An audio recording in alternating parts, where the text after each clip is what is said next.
Okay, slide set 4 of the earned value analysis series. This time around, we're going to focus on what you call performance index. Okay, so what are performance indices? Well, performance indices are values that indicate the health of your project. They are they come in useful when you want to compare your project against another project being implemented by the organization. Okay. In EVA, there are two important indices, your CPI and your SPI. Your CPI is your cost performance index. Your SPI is your schedule performance index. In general, a good index has a value of 1. Okay. That essentially means that you're perfectly on time, on schedule, and perfectly on cost. You're neither higher nor lower. Okay. A lower index in general means poor performance. A higher index means good performance. But that doesn't necessarily mean that you should always aim to have a high index. Too high or too low a value of index would really indicate that you made a wrong cost and or schedule estimate. So the solution there is you'd better go back to your assumptions that you made in your project. Okay, so let's start off with the first one, the SPI, which is your scheduled performance index. The SPI indicates how efficiently you are actually progressing compared to the planned project schedule. So it's just like your schedule variance. Okay, it tells you how good you are, how fast you are, how slow you are in terms of what you plan. So to get the SPI, we get the ratio of the work performed to the work schedule. Okay.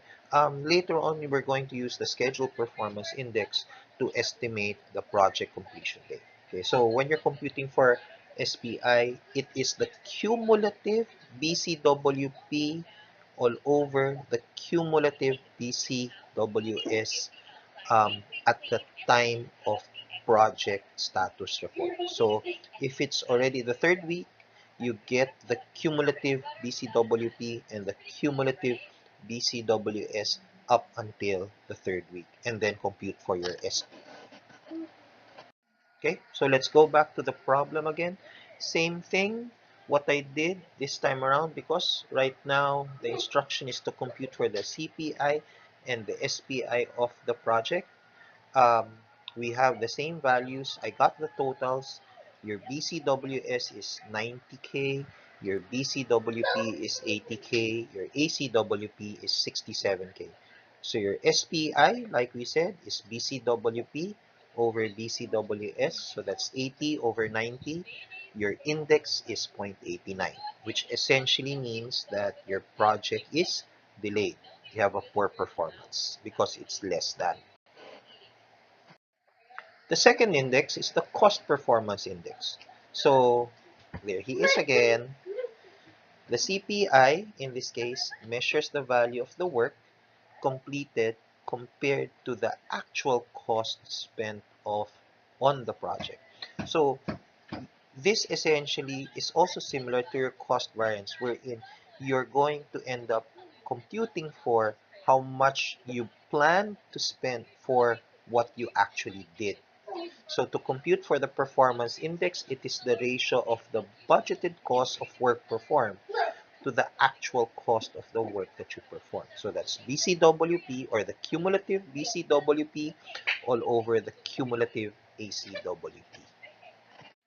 So if we use our example again, we're computing for CPI, that is BCWP over ACWP. So that's 80 over 67, that's 1.19. The value is higher than 1, the index is higher than 1, which essentially means that you are under budget. Okay, okay. So much like the variances, the interpretation of the performance indices are roughly the same. So a value equal to 1 means you're on schedule or on budget. Less than 1, generally it's poor performance. Greater than 1 means good performance. So you're going to ask me, sir, what's the diff?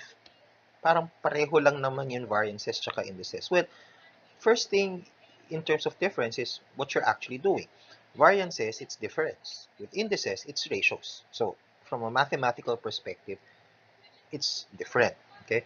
The it what really is the main difference is that if you're getting the variance, you cannot compare the health of one project versus another because of the difference in terms of the value of the project.